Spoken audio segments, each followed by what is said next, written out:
လုံးမင်္ဂလာပါအားလုံးပြန်ကောင်းချီးပေးပါစေအာမင်ဘုရားသခင်ဟာအပင်ပန်းတိုင်ကိုကြည့်တဲ့သူမဟုတ်ဘူးနှလုံးသားကိုထုဖို့ကြည့်ဆိုတဲ့ဘုရားသခင်ဖြစ်တဲ့အတွက်ကြောင့်ဒီနေ့တာရုပ်ပူကြည့်ပါစေကျွန်တော်တို့လူနေတာများတာနဲ့လုံးဝအာမင်ကြတယ်နော်ဒီနေ့မှာအာရပါရကိုလိုကိုချင်းမွန်းတာကာလာခုံတာလက်မြော့တာဆူတောင်းတာနော်ဒီဟာတွေကဘုရားသခင်ရဲ့အလိုတော်ဖြစ်တယ်ဒီနေ့ဟာဝမ်းမြတ်တဲ့နေ့ရဲ့ကာလဖြစ်တယ်ရှင်ပြန်ထမြော်တဲ့နေ့ကာလဖြစ်တယ်တပတ်လုံးကျွန်တော်တို့မိသားစုဆောက်တဲ့ရဲ့အတွက်အထောက်ရှက်ကြတယ်အလုံးလုံးကြတယ်ဒီနေ့တနေ့လေးဟာဘုရားကိုချင်းမွန်းဖို့ရတဲ့ဘုရားထံမှာဆူတောင်းဖို့ရတဲ့ဘုရားသခင်ထံမှာကျွန်တော်တို့အသက်တာကိုဆက်ကြဖို့ရတဲ့ဘုရားသခင်ပြင်ဆင်ပေးတဲ့နေ့ရက်ကာလဖြစ်တယ်အဲ့ဒါတော့ပျော်ပျော်ရွှင်ရွှင်နဲ့ဝမ်းမြောက်စွာဖြင့်ဘုရားကိုချင်းမွန်းဖို့တဲ့ဝတ်ပြုတဲ့အရောက်ရှိတာကိုဘုရားသခင်ကောင်းချီးပေးပါစေအာမင်ဆိုတော့အခု7နာရီရှိတယ်7နာရီကျရင်ကျွန်တော်တို့ပွဲထင်ပြမင်္ဂလာလက်ထချင်းကိုကျွန်တော်တို့ဆက်သွားမှာဖြစ်တဲ့အတွက်ကြောင့်ဒီနေ့တရားဟောချင်တာနေ့လေးပဲเนาะ15မိနစ်လာမကြည့်ဘူး30မိနစ်လာမကြည့်ဘူးဝိညာဉ်တော်ဖွင့်ပြရင်တော့တဏှာကြီးလည်းဖြစ်နိုင်တယ်7နာရီเนาะမင်္ဂလာဆောင်ဘက်ကဆိုတော့တဏှာကြီးချင်းစီးသေးတယ်ဆိုတော့အာရပါရဒီကနေ့တရားဟောရအောင်ဆရာကပြောပြီးပြီเนาะကျွန်တော်ကျက်မနဲ့တူတယ်เนาะကျက်မကကလေးနှကောင်စီနဲ့သူ့အတကတော့ပဲသူကလေးစင်ငါကောင်နဲ့စီနဲ့တော့ပဲအတန်မပြောဘူးเนาะဆရာလေးအဲ့လိုပဲအပိထိုင်လဲဆရာတန်ကမုတ်ကဒီထားပေးမိတာလာတယ်ဆရာတို့လည်းသိတယ်ဟောစီဝဲလို့တဲ့ချိန်မှာလဲဆရာစကားပြောပြီးဆိုတော့မုတ်ကထက်လိုက်ပြီနော်ဒီမှာ3-4ရောက်ဆိုရင်ကျွန်တော်လုံးဝ1မိနစ်အာမငယ်ဘူးနော်ဒါပေမဲ့အာရပါရဘုရားစကားတော့ပတ်တော်နားထောင်တာကိုကျွန်တော်တရုတ်နေလို့တွေ့တဲ့ချိန်မှာအကျကိုခေါ်လာရတယ်ဟာလေလုယာဒါပေမဲ့တရားတဲ့နာနာမထောင်မနဲ့ဖုန်ကလစ်လဲခုနတော့လဲနာမှာထားတဲ့လူကိုကလစ်လောက်လဲနေနေစတော့ဆရာစိတ်တူတတ်တယ်တော့အဲ့ဒါတော့မှအကန်ပဲဒီတော့ကပတ်တော်ကိုအာယုံဆိုင်မယ်ဘုရားသခင်ကဒီနေ့ကျွန်တော်ဓမ္မကိုပါဖွင့်ပြစေခြင်းတည်းလေဘုရားသခင်ကကျွန်တော်ဒီနေ့ပါကိုတည်ယူစေခြင်းတည်းလေဘုရားသခင်အတွက်ဘုရားသခင်ကကျွန်တော်အတွက်ဒီနေ့ဒီနောက်ကပတ်တော်အဖြစ်ဒီဆရာအဖြစ်ကျွန်တော်ကိုပါကိုတည်ယူကြမလဲဆိုတာကိုကောင်းကောင်းမွန်အာယုံဆိုင်ပြီးတော့နောက်ထောင်ပုံရယေရှုနာမနဲ့ဖိတ်ခေါ်ပါတယ်ဆက်လက်ပြီးတော့ဒီမှာတရံဒီတဲ့တားလေးနဲ့ပြဆက်ထင်းတဲ့တားလေးကအချမ်းကူချေယူတင်နေငငယ်ကလေးကဖရားအတွက်ဒီလိုမျိုးမှုတော်ထဲမှာနော်ပါဝင်နာတက်ကျွတ်နာတဲ့အရာထဲမှာပါဝင်နာကအချမ်းကူချေယူတင်နေဆက်လက်ပြီးတော့လဲကျူးစာပါဒီထက်မကကြမ်းမှာပါစေချမ်းသာပါစေဘူးပြီးတော့လည်းကျွမ်းကျင်ပါစေလို့ဆက်ဆုတောင်းပေးတယ်နော်ဒီနေ့မှာအားလုံးတွေ့တယ်နော်ပိုင်းကလေးတွေနော်ဟာလားဟာလေဒီအခုဘောနော်အဖြူပဲဖြစ်အဝါပဲဖြစ်တခုချင်းထားရင်လဲနော်ပိုင်းဆိုတာကအကုန်လုံးထားပြီးသားနော်ပိုင်းစုကလေးကအကုန်လုံးထားပြီးသားဖြစ်တယ်တခုချင်းဆိုရင်လည်းလှတာဖြစ်တယ်ဒါပေမဲ့အားလုံးပေါ်တဲ့ချိန်မှာအဖြူအဝါအစိမ်းအနီအဝါအားလုံးပေါ်တဲ့ချိန်မှာဘာဖြစ်လဲသူတို့ရဲ့အလှကပူပြီးတော့ဟဆဲတယ်ဟာလေလုယာအဲ့လိုပဲကျွန်တော်တို့အတင်းတော်မှာလူနေတာမှာမဆန်ဘူးမြတ်တာမဆန်ဘူးနော်ကုတက်နာနဲ့အရာဖက်ကလည်းဖယားသခင်ပေးတဲ့ဘယ်လိုပြောမလဲစုချင်းယူတော်ထက်ကလည်းဆူရဲလူကဆူမဲတီရဲလူကတီမဲကားရဲလူကကားမဲလက်ခောက်တီရဲကုလိုလက်ခောက်တီမဲဆူတော်ပဲရဲလူကဆူတော်ပဲမဲဒီကတရားဒေသနာနဲ့ခုအပဲရဲလူကခုတာပဲမဲအဲ့ဒီချိန်ကျရင်ကျွန်တော်တို့ဒီနေ့မြင်ချတဲ့ပန်းလိုပဲကျွန်တော်တို့မို့လို့ဖေလိုချစ်ပါလှပတစ်တယ်မှာဖြစ်တယ်ဆိုတော့ကိုလေအားလုံးခုနပဲရှိချင်းပါတယ်ဆိုတော့ကဒီနေ့ကတော့ဘာကူပြောချင်တယ်လဲဆိုတော့ထွတ်မြုံရခြင်းအခန်းကြီး23နော်ထွတ်မြုံရခြင်းအခန်းကြီး23အငယ်25ကိုဆရာခုနပဲချင်တာဖြစ်တယ်ထွတ်မြုံရခြင်းအခန်းကြီး23အငယ်25လေးကိုဖတ်မယ်ဒီနောက်ဤဘုရားသခင်ထာဝရဘုရားကိုဝတ်ပြုမယ်ဝတ်ပြုရမယ်နော်ဒီနောက်ဤထာဝရဘုရားသခင်ထာဝရဘုရားကိုဝတ်ပြုရမယ်ကျက်စာရှိကြတယ်နော်အလုံးဖတ်ကြည့်အောင်ဆရာအမရဘူးကွာအလုံးဖတ်ကြည့်အောင်ဒီနောက်ဤဘုရားသခင်ထာဝရဘုရားကိုဝတ်ပြုကြရမယ်ဒီဤဘုကိုလကောယေကိုလကောကောင်းချီးပေးတော်မူမယ်အနာယောဂကိုလည်းဒီနေ့အထက်နဲ့နောက်စုဖေရှားတော်မူမယ်နောက်26ဆက်ဖတ်မယ်ဒီဤပြည်တွင်ကိုယ်ဝင်ပြတ်သောတတဝါမြို့သောတတဝါနဲ့ကျင့်လွတ်နေမယ်ဒီဤအတတ်တိုင်းကိုငါဆုံးနေစေမယ်ဆရာဆက်ဖတ်မယ်ဒီဤတတ်တိုင်းကိုငါဆုံးနေစေမယ်ဟာလေလုယာဘတ်တော်ချင်ပြပြရောက်ရှိတာပြတင်ကောင်းချီးပေးပါစေဒီနေ့ဝတ်ပြုကူကွယ်ခြင်းအကျိုးကျေးဇူး အချက်9ချက်အဲ့ဒါလေးကိုတူလေးနဲ့တစ်ချက်ကို3မိနစ်ဆို9ချက်ဆို15မိနစ်နော်ဒီခါလေးကိုကျွန်တော်တို့ကြည့်မှဖြစ်တယ်ကျွန်တော်ထွတ်မြောက်ရကျန်စုကလေးကအဲ့ဒီထွတ်မြောက်ရကျန်ဟာအခန်းကြီးတိကနဲ့အခန်းငယ်အခန်းကြီးတိကနဲ့အခန်းကြီး15အထိကိုကျွန်တော်တို့ဖတ်တဲ့ချိန်မှာအီဂျစ်အတိုတိုပီကနဲ့အီဂျစ်ပီကနဲ့ဣသရေလလူမျိုးတွေကျွန်းဘဝခန္ဓာနဲ့သူတို့အဲ့ဒီအတိုပီကနဲ့ကျွန်းဘဝလွတ်မြောက်ပြီးတော့ဗာလဲတိနာတော်လို့ခေါ်တဲ့ရှင်နေတော်ဖက်ကိုသူတို့တွားတဲ့တေကနာတဲ့ထက်မှာတွားတဲ့အစကိုသူတို့ထွတ်မြောက်ရကြအခန်းကြီးတိကနဲ့15အထိအဲ့ဒီအတိုပီကနဲ့ကျွန်းဘဝကနဲ့လွတ်မြောက်ပြီးတော့အဲ့ဒီထွတ်မြောက်ဗာလဲကျွန်းဘဝကနဲ့လွတ်မြောက်ပြီးတော့ကာနာပီဖက်ကိုခရီးရှင်နေတဲ့အကြောင်းကိုကျွန်တော်တို့တွေ့ခဲ့တယ်အခန်းကြီးအခန်းကြီး15ကနေအခန်းကြီး16ကိုကျွန်တော်တို့ဖတ်မယ်ဆိုတော့တိနာတော်မှာဆိုတဲ့နော်တိနာတော်မှာရှင်းတဲ့တော်ပေါ်မှာမောဆက်နဲ့ယောဆွကဘုရားသခင်နဲ့ဆုတောင်းပြီးတော့ရပ်ပေါ်လက်ဆက်ဘုရားသခင်နဲ့စကားပြောပြီးတော့အဲ့ဒီစကားပြောပြီးမှဘာတွေ့လဲဆိုအခန်းကြီး19ကနေ20ထဲမှာတွေ့မယ်ဆိုတော့ဘာကိုတွေ့လဲဆိုတော့အဲ့ဒီတိနာတော်မှာဘုရားသခင်ဗျာဒိတ်တော်ကိုမောဆက်ကကြားတယ်အဲ့ဒါကိုဘယ်လိုခေါ်လဲဆိုတော့ပညတ်တော်7ပါးလို့ခေါ်တယ်အဲ့ဒါမှာတောက်တုံနဲ့ဘုရားသခင်ကကြီးပြပြီးတော့အဲ့ဒီမှာတိနာတော်မှာရှင်းနေတော်ပေါ်မှာဘုရားသခင်နဲ့ပြတဲ့တော်ကိုဣသရေလလူမျိုးတွေကြဖွင့်ပြတာကိုကျွန်တော်တို့ထွတ်မြောက်ရကြအခန်းကြီး7ကိုအငယ်20ထဲမှာတွေ့ခဲ့တယ်အခန်းကြီး25ကနေ30ကိုတွေ့မယ်ဆိုတော့ထေဘိနကလူခေါ်တဲ့အခုလူမျိုးဝက်ပြုဖွင့်ရတဲ့တဲတော်ထူထားတယ်အဲ့ဒါရစ်ပရိုဟက်ဘုရားသခင်ကဖွင့်ပြတာကိုကျွန်တော်တို့တွေ့ခဲ့တယ်အဲ့ဒါတော့ဘုရားကိုဝက်ပြုရမယ်ဘုရားကိုကုကွယ်ရမယ်ဆိုတဲ့ဟာကိုကျွန်တော်တွေ့တဲ့အတွက်ကြောင့်အခုကျွန်တော်တို့အဲ့ဒီ tabernacle ဘုရားဝတ်ပြုကုကွယ်ခြင်းနဲ့ရစ်ပရောဟိတ်အကြောင်းကိုကျွန်တော်အခန်းကြီး23ခန်းနဲ့ကျွန်တော်တို့တွေ့ကြည့်မှာဖြစ်တယ်အခန်းကြီး30နိကနဲ့30တဲ့ကိုကျွန်တော်တို့တွေ့တဲ့အချိန်မှာဣသရေလလူမျိုးတွေကတက်ကန္နာရမှာနေကြလာတော့ပင်ပန်းလာပြီပင်ပန်းလာတော့ဘုရားသခင်ကပြောလဲပုံကန်ကြတယ်ဘယ်လိုပုံကန်ကြတာဘောနော်မောဆက်ကိုလေပုံကန်ကြတယ်မောဆက်ဒီတက်ကန္နာရမှာတေဖူပါပြလို့ကျွန်တော်တို့ကိုခေါ်ရလေမနေ့ကသူတို့ဘာစားလဲမနေ့ကဘာမှုစားလဲသူတို့ကမာနမှုစားတယ်ညနေတန်းဘာသားစားလဲငုံသားစားတယ်ရှင်းစားကြည့်ဘယ်နှစ်လဲဒီပုံလေးစေလုံးမနေ့ကကိုမာနမှုညနေတိုင်းကိုငုံသားစားတော့ဤလာပြီပေါ့အဲ့ဒါကြောင့်ဖျားကိုပုံခံလိုက်တော့တာပဲမောဆက်ကိုလေပုံခံတယ်ဣသရေလလူမျိုးတွေကကျွန်တော်တို့အကတိုပီမှာအရှိပီမှာနေတဲ့ချိန်မှာကျွန်းဘဝတာခံရတာကျွန်တော်တို့အမေသားလေးစားတယ်ပြည်ဟင်းလေးစားတယ်ဗောနော်ခရမ်းတိပြည်ဟင်းလေးစားတယ်မိပြည်ဟင်းလေးစားတယ်ဗောနော်ကျိုင်ရဟာစားတယ်နော်ပူစီနန်ကအစနန်နန်ပင်ကအစချက်တူဖြူစငါတို့ကျိုင်ရဟာစားလို့ရတာပဲဒီမှာမနေ့ကမာနာညနေကငုံတာအဲ့ဒါကိုဖျက်ခင်ပေးရဆိုတာသူတို့နားမလည်နိုင်ဘူးဒီနေ့မှာလုံးဝငါတို့မတည့်ရှိချင်းမှုရှိပြီးတော့ဖျက်ကိုဘာပြောလဲပုံကန်ကြတယ် revolution လုပ်ကြတယ်ဒါပေမဲ့ဘုရားသခင်ကသူတို့ကိုခွန်ထလိုက်တယ်ဟာလေလုယာဘုရားသခင်ကခွန်ထလိုက်တယ်ဣသရေလလူမျိုးတွေဘလို့ပဲဘုရားသခင်ကပုံကန်မစင်ဆိုတော့ဣသရေလလူမျိုးတွေကပုံကန်မစင်ဘုရားကခွန်ထလိုက်အဲ့ဒါတော့ဘုရားသခင်ကကျွန်တော်တို့ကိုပြောတယ်တင်တော့မတိခင်ကလေးကငါတိပိတာတင်နေတော့ငါကိုမချစ်ခင်ကလေးကနေတော့ကိုငါချစ်ပိတာဖြစ်တယ်တဲ့နေတော့ငါကိုမရွေးခင်ကလေးကနေတော့ကိုငါကရွေးပိတာဖြစ်တယ်ဟာလေလုယာဒီလောကနဲ့ကောင်းကင်မြေကြီးကိုမတိုင်ခင်ကလေးကတားတော်ယေရှုခရစ်တော်အဖင်ကျွန်တော်တို့ကိုရွေးနှုတ်ပိတာဖြစ်တယ်ဟာလေလုယာအဲ့ဒါကြောင့်ကျွန်တော်တို့ကိုဘုရားသခင်ကအကောင်းဆုံးပြင်ဆင်ပေးနော်ဘုရားကိုမကုကွယ်ခြင်းပဲနဲ့ဘုရားဝတ်ပြုခြင်းမလားခြင်းပဲနဲ့နော်ဒီနေ့ကိုလည်းကိုမနာရစုပြီးတော့ယူပြီးတော့ဘုရားကြောင့်မလားခြင်းပဲနဲ့ဘုရားသခင်ကကျွန်တော်တို့အမေတန်ခွင့်လွှတ်တယ်ဆိုတော့ဒီကိုလိုတယ်အဲ့ဒါကြောင့်လူတယောက်ကအမေတန်ခွင့်လွှတ်နေမယ်ဆိုတော့သူ့ပေါ်မှာအမေတန်အပြစ်လုပ်ရမလားမလုပ်ရတော့ဘူးဟုတ်တယ်ဟုတ်လူနှစ်ယောက်ဖြစ်တယ်နှစ်ယောက်ဖြစ်တော့တယောက်ကခွင့်လွှတ်ပြီးသူ့အပြစ်ကိုခွင့်လွှတ်ပြီးဆိုတော့ခဏသူ့အပေါ်မှာရံပြည့်တယ်ဆိုတော့အဲ့ဒါခွင့်လွှတ်ခြင်းရဲ့ကြီးပဲပါဖြစ်မလဲအလကားဖြစ်သွားမယ်အဲ့ဒါတော့ဘုရားသခင်ကကျွန်တော်ကိုခွင့်လွှတ်တယ်ဘုရားသခင်ကကျွန်တော်ကိုတမန်တော်ကိုချစ်တယ်ဘုရားသခင်ကျွန်တော်တို့အပေါ်မှာကောင်းမြတ်တယ်ဆိုရဲကြွေးကြော်တာကမပြည့်စုံပဲနဲ့အိုးဘုရားသခင်ကောင်းမြတ်ပါတယ်ကျွန်တော်အပေါ်မှာအိုးဘုရားသခင်ကောင်းမြတ်ပါတယ်ကျွန်တော်တို့မိသားစုအပေါ်မှာအိုးဘုရားသခင်ကောင်းမြတ်ပါတယ်ကျွန်တော်တို့ဗာလဲအတင်းတို့အပေါ်မှာဆိုပြီးတော့အမေတန်ကြွေးကြော်တာထဲနော်ကောင်းတယ်အဲ့ဒါလည်းကောင်းတာပေါ့နော်ဒါပေမဲ့ကျွန်တော်တို့ပူပြီးတော့အဆက်ပြီးတော့ကြွေးကြော်ရမယ့်ဟာက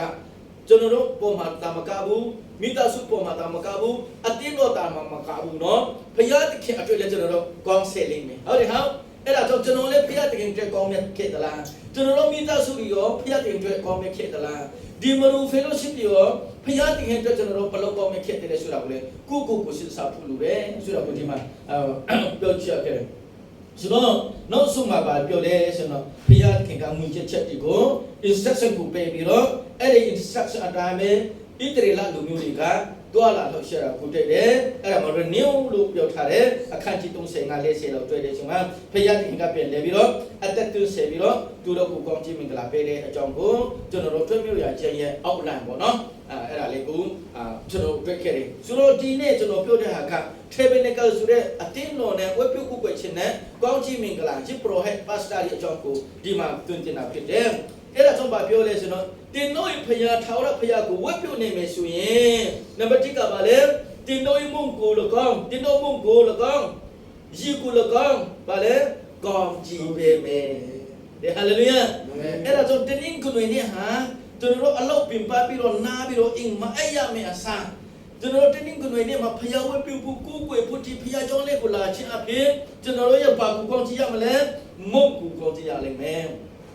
အခုခက်မှရှိမယ်ဆိုတော့ဒီမှာအစားလို့ရှိမယ်ဒီခက်အဲ့ဒီတို့ကတော့သူတို့ကထဆန်နေပါလိမစားဘူးလေဣတရေလလူမျိုးကမုံပဲစားတဲ့အတွက်ကြောင့်မုံလူကြီးထားတာဖြစ်တယ်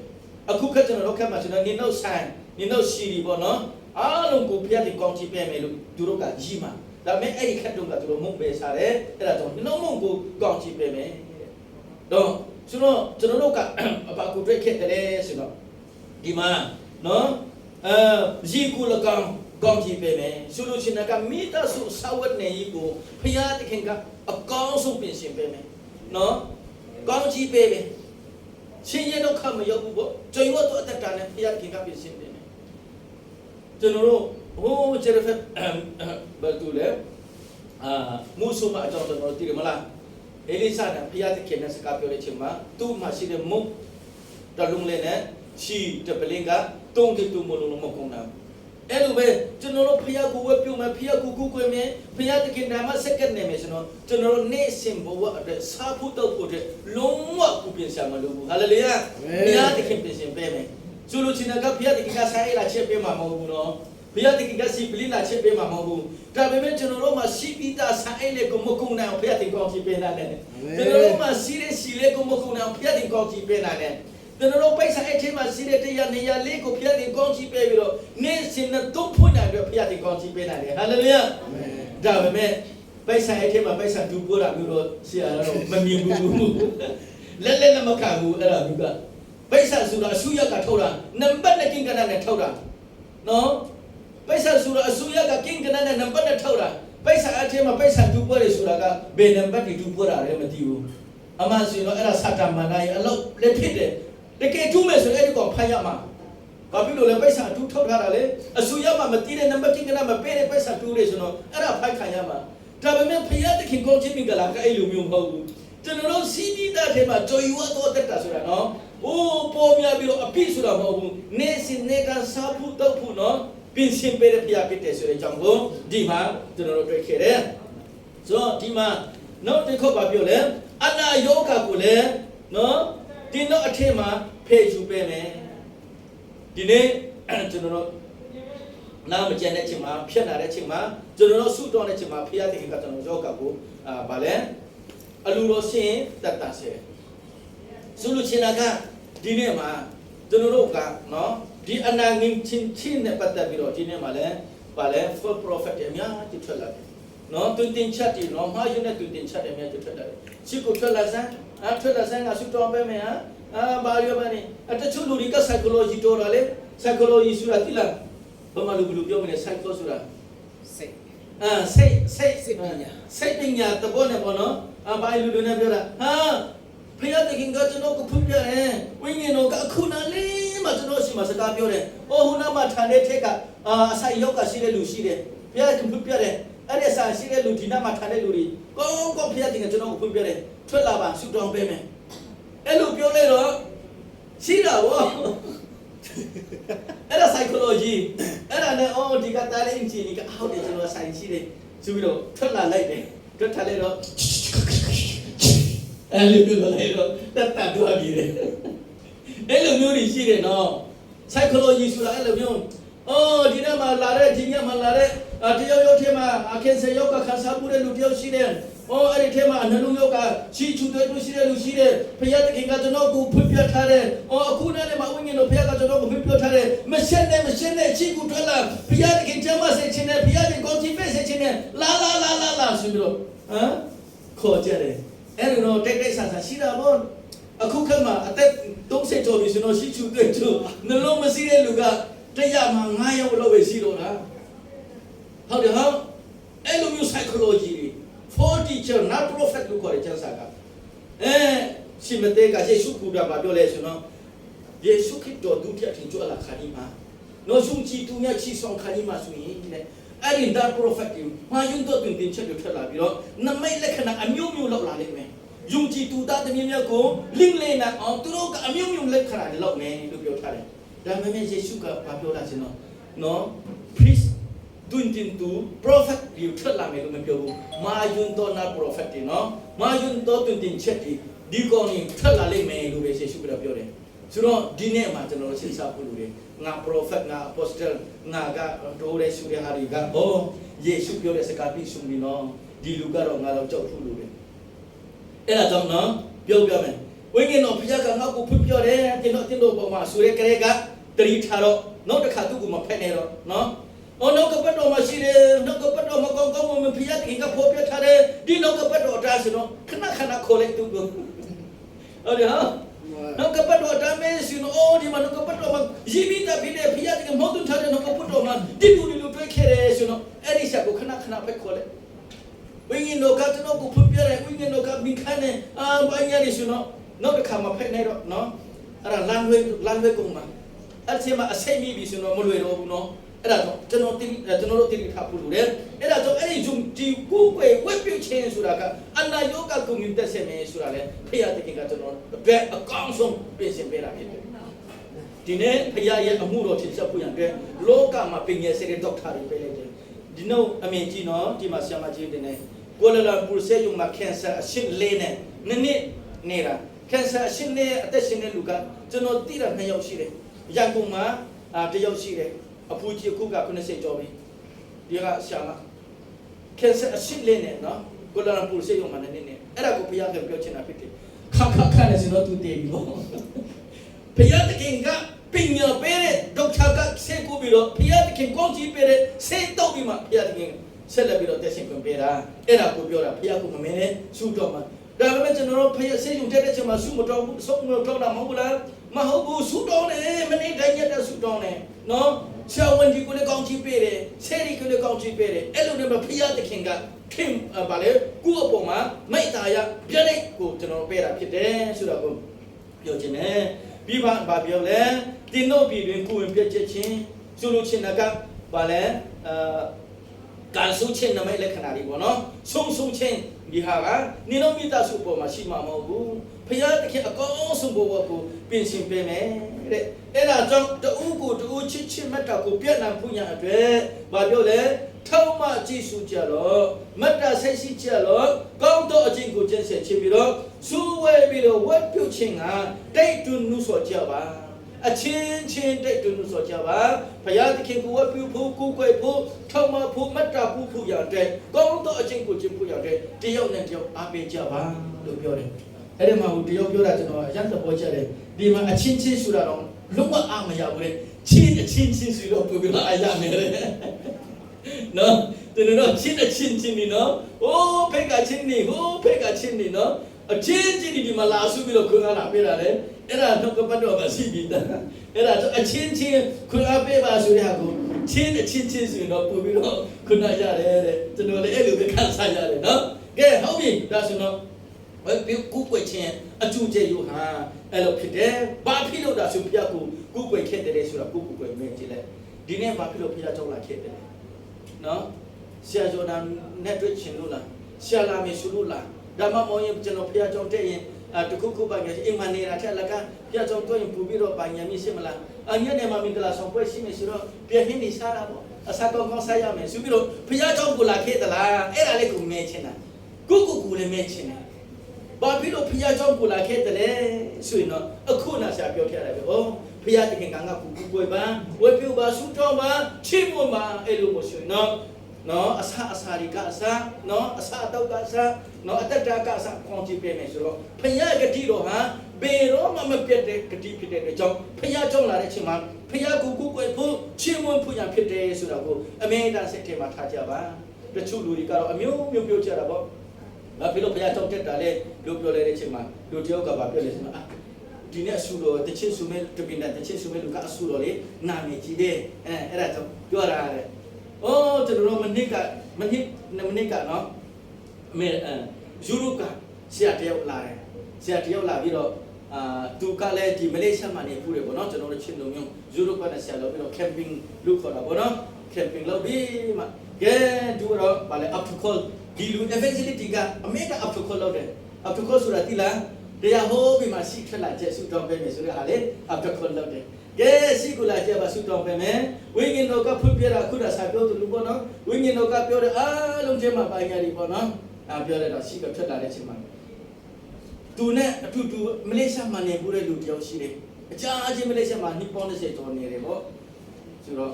လာတဲ့ချိန်မှာသူငယ်ချင်းနဲ့ဖြစ်တယ်တယောသားလည်းဖြစ်တယ်ချင်းနဲ့ဖြစ်တာပေါ့အဲ့ဒါတော့သူရှိမှလာထွက်ပြီးမှဆူတောင်းပေးတဲ့ကြောင့်ဒိုးဆာရပါရဒါပါရပါဒဆိုတော့ဒီလေကျက်တော့ပြီးတော့ညနေကျပြန်တော့ပြီးတော့မူးလာတော့ကျွန်တော်လည်းစားပြီးတော့သူနဲ့ခင်တော့စားပြီးတော့နေ camping တပတ်တော့တက်ပြီးမှတနင်္ဂနွေနေ့မှာနေတော့တနင်္ဂနွေနေ့မှာလာဖနေဟာငါမြင်နေငါတော့မလာဘူးနော်နေကရှစ်ထွက်ပြီးမှသူကဆူတောင်းပေးပြီးတော့လေသွားတာအခုဘာဖြစ်လို့ညနေတပတ်ညနေပတ်မှအရက်ပြန်တော့တာလေလို့ကျွန်တော်စားပြီးတော့မေးကြတယ်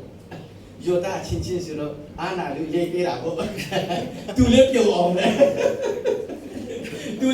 င်လေကလေးပေးတာမယုံရှမကိုမေးကြည့်တဲ့ရှမနဲ့ကျွန်တော်မေးတာနော်အယောတာချင်းနဲ့ပြီးတော့သူလည်းအကြခင်နေဆိုတော့အဲ့လိုမျိုးအချင်းလုပ်ပေးတော့သူလည်းအယောင်ဝန်းတာပေါ့တချို့လူတွေမသိတဲ့လူတွေကတော့ခံစားတာပေါ့လေအဲ့လိုပြောတယ်နော်တကယ်အဲ့ဒါဆိုနားလေမှုမရှိဘူးဘုရားသခင်မှာဟောအဲ့လိုမျိုးနားလေမှုမလောင်နဲ့နော်ဒီမှာတရားလာဟောတယ်အဲ့လိုမျိုးလို့ရတယ်ဆိုတော့နော်လုံးဝနားလေမှုမလောင်ချင်နဲ့နော်တချို့လူတွေကအနောက်ကနဲ့ခံပေးပြီးတော့ကျွန်တော်လေးရင်နဲ့ပြီးတော့ရှိပြီးသားရှိပြီးတော့လေပြီးတော့လာကပြီးတော့ပြည့်တဲ့အခါနဲ့ကျွန်တော်ကတော့လုံးဝပြောတာပေါ့အဲ့လိုမျိုးဆိုတော့နောက်ကနေနော်အတိထုတ်လူကြီးတွေမရက်နေလေဝိညာဉ်တော်ကလေးတွေဆိုတော့လေးမစလေဘာဖြစ်လို့ဝိညာဉ်တော်ကလေးတဲ့ကိုခင်ဗျားတို့ဘာဖြစ်လို့တားတာလဲမထားနဲ့လို့ပြောလိုက်တော့ဒီမှာဖျားเจ้าဆိုတော့ကြွေပြနေပါဆိုနာမှာပေါ့နာမစလေဝိညာဉ်တော်ဆိုတော့နာမစလေဘာဖြစ်လို့ခံတာလဲတိထုတ်လူကြီးတွေတွားဆိုပြီးတော့ပြောတော့လေမလေးရဲတော့ဘူးဖျားเจ้าတော့ကြောက်မှာပြောချင်တာကဝိညာဉ်တော်ပြတဲ့တော်ဆိုတာကကျွန်တော်နားလေဖူးလို့တယ်နောက်ကပတ်တော်ဆိုတာလည်းနားလေဖူးလို့တယ်အဲ့ဒါကြောင့်ဒီနေ့မှာတယောက်နဲ့တယောက်ခွနာပေးမယ်ဒီနေ့မုံကိုကောင်းကြည့်ပေးမယ်နော်တင်းရဲ့ကြီးကိုကောင်းကြည့်ပေးမယ်အနာယောက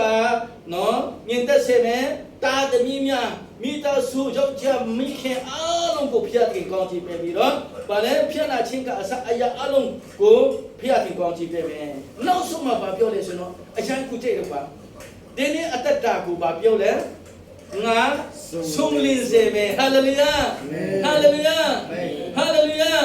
ကျွန်တော်အတ္တကိုဖျက်တင်ဆုံးလင်းစေခြင်းနဲ့ဟာလေလုယာဒီဆုံးလင်းစေခြင်းကပါလဲဘာပိုက်ဆံတူပွားမှာမဟုတ်ဘူးကာအတိပဲမှာလည်းမဟုတ်ဘူးတိုက်ခန်းကောင်းရမှာဆိုရတယ်မဟုတ်ဘူးနေရှင်ဘဝမှာကျွန်တော်ခံစားရတဲ့ကောင်းခြင်းမင်္ဂလာမှာအမေကပြုံးဆွပြီးတော့ပြုံးမွေးပြီးတော့ဝမ်းမြောက်ပြီးတော့မွေးလျောက်ချေခြင်းတာဘုရားသခင်လိုတော်ရှိတယ်ဟာလေလုယာကျွန်တော်အင်ဂျီတဲ့ထဲလဲနဲ့ပဲအပက်တာပတ်တန်ဒီအင်ဂျီနဲ့ပဲလာကျွန်တော်မှဆက်ဆရာမရှိမလူတော့ဘူးလေဟုတ်တယ်ဟောဘာဖြစ်လို့လဲဘုရားပေးတဲ့ကောင်းခြင်းမင်္ဂလာခံစားရတဲ့မှာအသက်အထက်မှာဆုံးလင်းစေမယ်အတက်ကိုဆုံးလင်းစေမယ်အိုးရောဂျိုဟန်ထဲမှာပါပြလဲငါစာတမလာဒီလောကမှာလာတဲ့ဟာကပါလဲဖြည့်ချင်းခုချင်းတော့လာတယ်ငါဟာသူမျိုးကိုအသက်ပေးရတော့မကဘဲနဲ့ပြီးဆုံးချင်းငါလာတာဖြစ်တယ်ဟာလေလုယာဒီတမဟောမှာဘုရားသခင်ကိုဝတ်ပြုပွေနေမယ်အမေတန်ထဲပဲနဲ့ကဘုရားကြောင်းလာနေမယ်ရှင်နော်ကောင်းချီးမင်္ဂလာငါခုတည်းမှာနောက်ဆုံးမှာအသက်ကိုဆုလင်းစေမယ်ဆိုရကိုယေရှုခရစ်တော်ကိုကျွန်တော်တို့ရှင်းမလာပြီဟာလေလုယာယေရှုခရစ်တော်ဟာကျွန်တော်တို့အထက်မှာဝိညာဉ်တော်ပဲကျင့်ဝတ်ပိတာဖြစ်တဲ့အတွက်ကျွန်တော်တို့အသက်တာဟာ ပြုတ်ဆွင့်တော့တတ်တာမဟုတ်တော့ဘူးဘာဖြစ်လဲဝင်းမြော့တော့တတ်တာဖြစ်တယ်ဟာလေလုယာပြုတ်ဆွင့်ခြင်းဟာနော်ဆရာခဏခဏပြောတယ် music team နဲ့ကားမယ်ခုံမယ်အဲ့ဒါပြုတ်ဆွင့်ခြင်းကလည်းဝင်းမြော့ခြင်းကတော့ကျွန်တော်တို့ဖခင်ကိုအမေတိုင်းယေရှုကိုတွေ့တယ်ဆိုတော့ကျွန်တော်တို့အဲ့ဒီမှာပေါ်ပြတာကိုတွေ့ခဲ့တယ်အဲ့ဒါဆိုဒီနေ့ပါလာတဲ့အရောက်ရှိတန်းပေါ်မှာဖခင်ဝတ်ပြုခြင်းကူးကွယ်ခြင်းချင်းဝင်ခြင်းဖခင်ချောင်းလာခြင်းဒီလုံးဝကိုအလ္လာဟ်တာမဟုတ်ဘူးဖခင်သခင်ကကျွန်တော်တို့ကိုပြီးဆုံးစေခြင်းကနော်ဖခင်သခင်ကချင်းဝင်ခံတယ်ဖခင်သခင်ကဝတ်ပြုခံတယ်ကျွန်တော်တို့အစားအတော့နေရှင်ဘဝတတကိုလေနော်ကျေဝတ်တတဖြစ်ခွရတဲ့ဖခင်သခင်ကကျွန်တော်တို့ကိုအမေတန်သူဆန္ဒရှိတယ်ဆိုတော့ကိုတရိယာချင်းအဖြစ်ဖခင်ကြောင့်တဲ့တော်တာတမီမဲ့ဖြစ်စေဖွင့်ရန်အယုတ်ရှိတဲ့ကိုဖခင်တင်ကောင်းကြည့်ပေးပါစေအာမင်ကျွန်တော်တို့ပွဲတော်မင်္ဂလာကိုတုံးဆောင်ရမယ်ဖြစ်တဲ့အတွက်ကြောင့်ဒီမှာဆရာကျော်လန်နဲ့ချင်းအေးကျေယူပြီးတော့ဆရာကိုလာကူမီဖွင့်ရယေရှုနာမနဲ့ဖိတ်ခေါ်ပါတယ်